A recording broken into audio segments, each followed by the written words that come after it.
बच्चों, आज हम अध्ययन करेंगे रैयतवाड़ी बंदोबस्त। रैयतवाड़ी व्यवस्था क्या थी और किस तरह से भूमि में सुधार, किसानों के साथ संबंध स्थापित किए गए इस व्यवस्था के अंतर्गत। तो सबसे पहले तो हमने इससे पूर्व पढ़ा लॉर्ड कॉर्नवालिस का स्थायी बंदोबस्त। स्थायी बंदोबस्त जमींदारों के लिए लाभदायक रहा या हानिकारक रहा, किसानों को क्या क्या लाभ उससे प्राप्त हुआ और किस तरह से किसानों के लिए ये अहितकारी सिद्ध हुआ। उसी तरह एक नई व्यवस्था भू राजस्व से संबंधित है जो रैयतवाड़ी व्यवस्था के नाम से जानी जाती है। और रैयत जैसा नाम से अभिप्राय है प्रजा या सामान्य किसान से है। और वीजी काले जो एक प्रमुख इतिहासकार रहे हैं, उन्होंने रैयत के विषय में लिखा है, जिसके पास हल, दो बैल और एक गाड़ी होती है, जिसे वह फालतू समय पर किराए पर माल ढुलाई के काम में लेता है, किसानों के साथ व्यक्तिगत रूप से किए गए लगान समझौते को रैयतवाड़ी समझौता कहा जाता है। ये व्यवस्था थॉमस मुनरो द्वारा प्रतिपादित की गई थी और मद्रास के 12 महल में सर्वप्रथम लागू की गई। तत्पश्चात इसे संपूर्ण मद्रास पर लागू कर दिया गया। तो अब हम विस्तार से इसके नियम पढ़ेंगे। उसके बाद हम देखेंगे इसके क्या गुण रहे, क्या अवगुण रहे, किसानों के लिए ये लाभकारी सिद्ध हुई या हानिकारक सिद्ध हुई, फिर इसका समीक्षा करेंगे। रैयतवाड़ी व्यवस्था 1792 ईस्वी में मद्रास प्रेसिडेंसी के 12 महल जिले में सर्वप्रथम लागू की गई। थॉमस मुनरो जो 1820 से 1827 के बीच मद्रास के गवर्नर रहे, रैयतवाड़ी व्यवस्था के प्रारंभिक प्रयोग के बाद थॉमस मुनरो ने इसे 1820 में संपूर्ण मद्रास में लागू कर दिया। तो बच्चों, हमें ध्यान में रखना है कि सबसे पहले तो ये किस जिले में लागू की गई और जिला किस क्षेत्र में, किस प्रदेश में आता था। तो आपको याद रखना है, रैयतवाड़ी व्यवस्था 12 महल जिले में लागू की गई और ये मद्रास प्रेसिडेंसी के अंतर्गत आता था। और इसे लागू करने वाला कौन था? Thomas Munro. कहाँ का गवर्नर था? मद्रास का गवर्नर था। और संपूर्ण मद्रास में कब लागू की गई उसका समय आपको याद रखना है। तो 3 वन वर्ड वाले प्रश्न आपके इसमें से तैयार होते हैं। ये केवल आपके थर्ड ईयर में ही नहीं आएंगे, ये आगे भी जब आप प्रतियोगी परीक्षाएं, कंपटीशन की तैयारी करेंगे उस दौरान भी आपके ये तीनों प्रश्न बहुत काम आएंगे और किसी भी जीके से संबंधित प्रश्नों के अंतर्गत ये आ सकते हैं। रैयतवाड़ी व्यवस्था, रैयत का अभिप्राय है प्रजा या सामान्य किसान। प्रमुख इतिहासकार वीजी काले ने इसके संबंध में लिखा है, जिसके पास हल, एक गाड़ी होती थी, जिसे वो किराए पर माल ढुलाई के काम में लेता था, किसानों के साथ व्यक्तिगत रूप से किए गए लगान समझौते को ही हम रैयतवाड़ी समझौते के नाम से जानते हैं।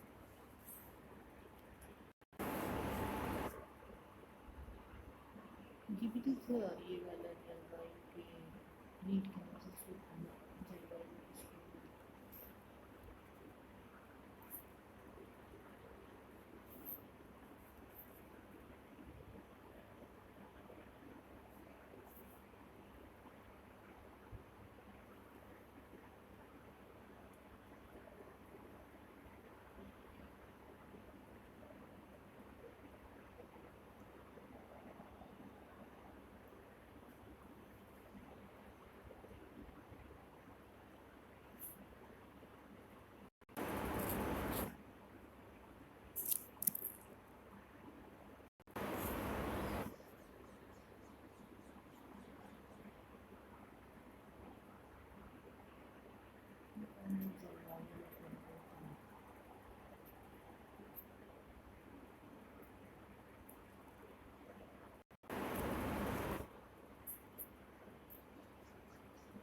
एक और जहां इससे किसानों को लाभ हुआ, वहीं किसानों को हानि भी उठानी पड़ी। अनेक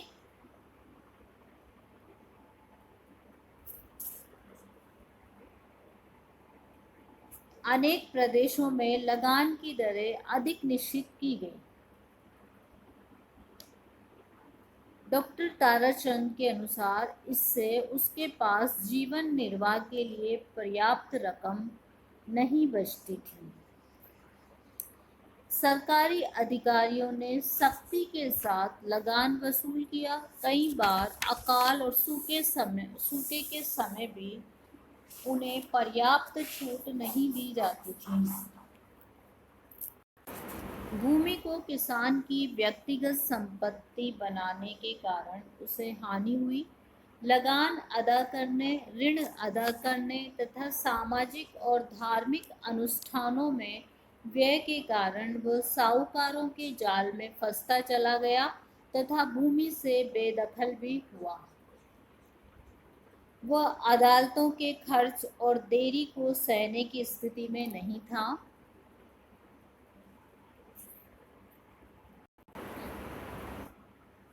19वीं सदी के मध्य तक इस व्यवस्था में लगान नकद वसूल किया जाने लगा, क्योंकि लगान की दर एक लंबे समय तक के लिए निश्चित की गई थी। इसलिए सरकार स्वयं को हानि से बचाने के लिए अन्न और अन्य उपज की बढ़ती हुई कीमतों के आधार पर लगान वसूल करती थी।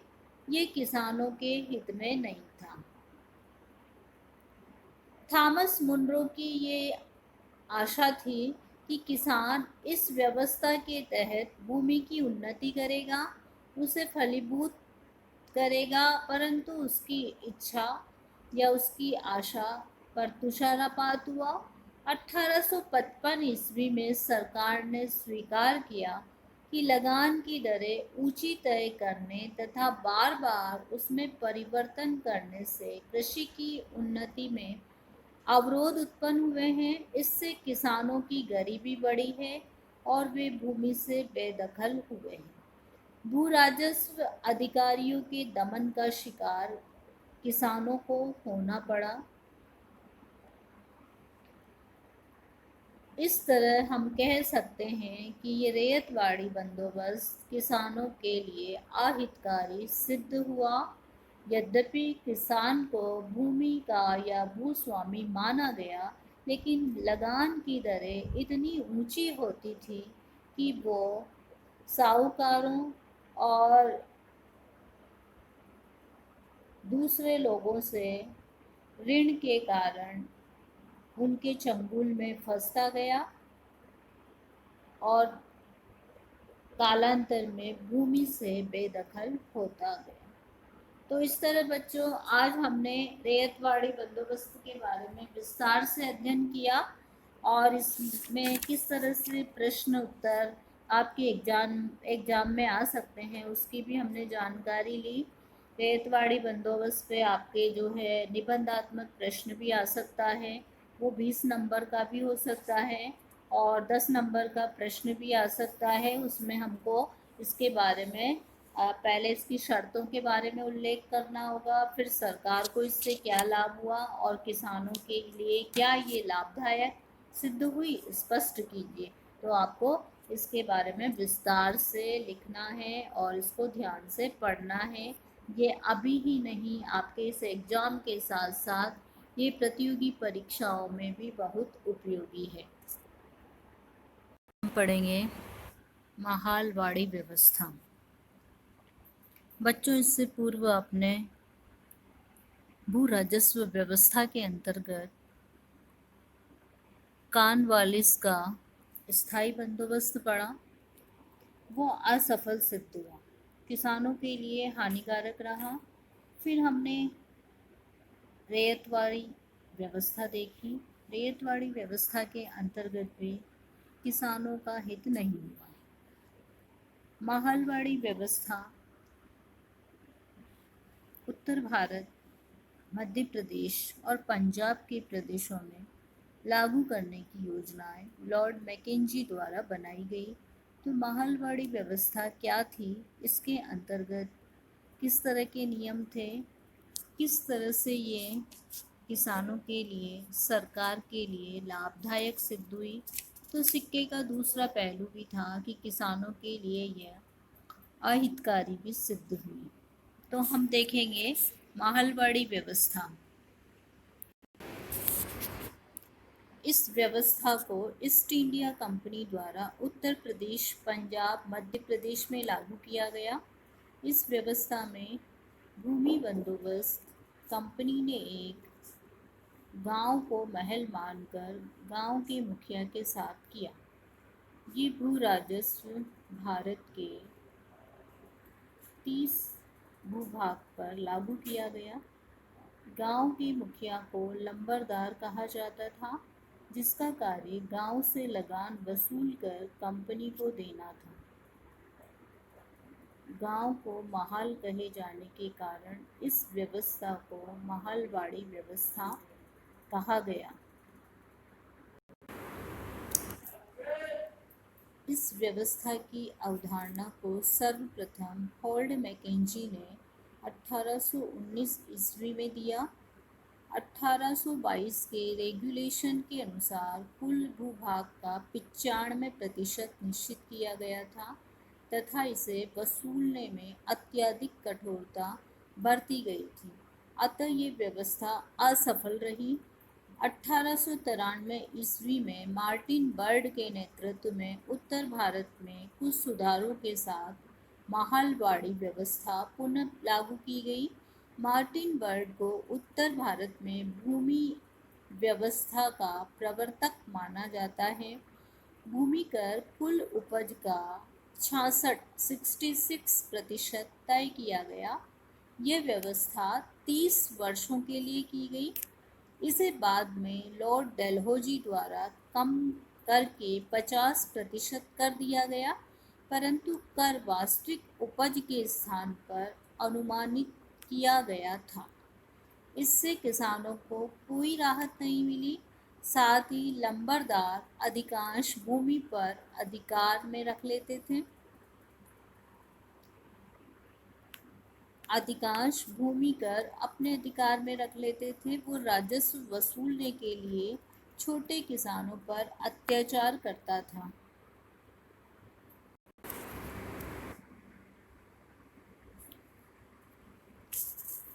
महलवाड़ी व्यवस्था की प्रमुख शर्तें या प्रमुख नियम क्या क्या थे, वो अब हम अध्ययन करेंगे स्लाइड के माध्यम से।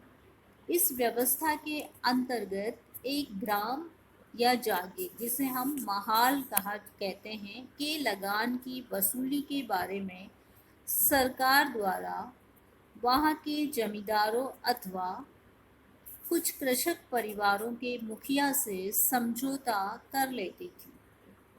प्रत्येक गांव का लंबरदार सरकार को निश्चित राशि देने के लिए महाल की तरफ से समझौते पर हस्ताक्षर करता था। इसका अभिप्राय बच्चों ये है, जो प्रथम नियम है इसका या इसकी फर्स्ट शर्त है वो ये है कि पूरा गांव या गांव के कुछ किसान या जमींदार सरकार से समझौता कर लेते थे और समझौते के बाद वो एक निश्चित राशि महाल की तरफ से गांव का जो मुखिया था, लंबरदार था, वो सरकार को जमा करा देता था।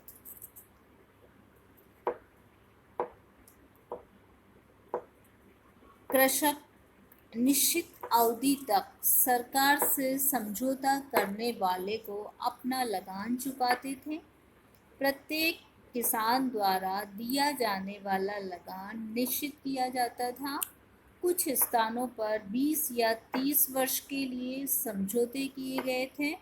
किसानों को अपनी भूमि बेचने, गिरवी रखने का अधिकार दिया गया। एक महाल में कृषक भूमि के स्वामी जब तक बने रह सकते थे जब तक कि वे निश्चित की गई रकम नियमित रूप से अदा करते रहते थे।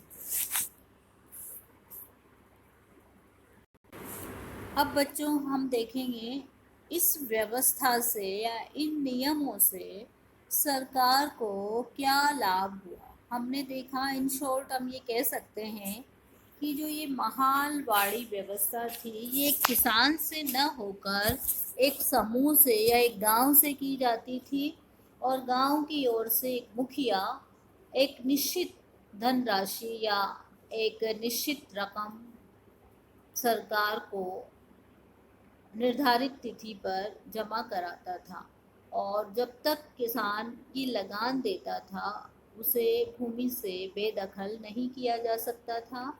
उसे अपनी भूमि पर मालिकाना हक था, वो बेच भी सकता था, गिरवी भी रख सकता था। तो इस तरह से इसकी शर्तें थी। तो सरकार को इससे क्या क्या लाभ हुआ, प्रत्येक किसान से अलग अलग लगान कर वसूल करने के स्थान पर उसके प्रतिनिधि से लगान वसूल किया जाने लगा, अतः इससे सरकार को कम व्यय करना पड़ा। इसमें से अधिकांश प्रदेशों में यह व्यवस्था पहले से चली आ रही थी। इसे लागू करने में सरकार को विरोध का सामना नहीं करना पड़ा। आपकी जानकारी के लिए बता दूं, ये मुगल काल में भी प्रचलित थी और इसे कालांतर में उत्तर प्रदेश, पंजाब और मध्य प्रदेश पर लागू किया गया। इसलिए जो किसान थे इसकी कुछ शर्तों से, कुछ नियमों से पूर्व में ही वाकिफ थे।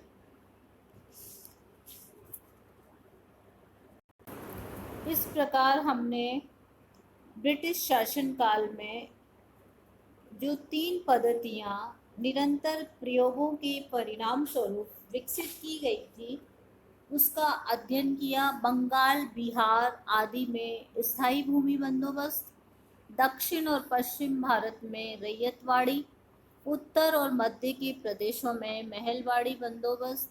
इन सभी पद्धतियों में लगान की दर बहुत अधिक थी, जिससे किसानों पर अत्यधिक आर्थिक बोझ पड़ा। स्थायी बंदोबस्त मुख्यतः विदेशी विचारधारा के प्रभाव की उपज थी, जबकि रैयतवाड़ी भारतीय आवश्यकताओं एवं कंपनी की बढ़ती हुई भू राजस्व की मांग के परिणाम स्वरूप अपनाया गया। परंतु महलवाड़ी बंदोबस्त ब्रिटेन के शास्त्रीय अर्थशास्त्र के सिद्धांतों पर आधारित था।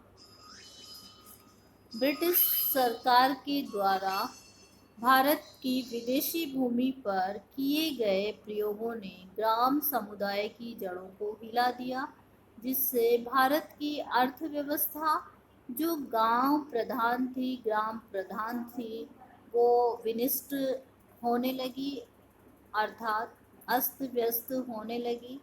देश में भूमिहीन किसानों की संख्या निरंतर बढ़ने लगी। ब्रिटिश सरकार ने किसानों को कोई संरक्षण नहीं दिया। इस प्रकार हम कह सकते हैं कि तीनों व्यवस्थाएं किसानों के लिए अहितकारी सिद्ध हुई।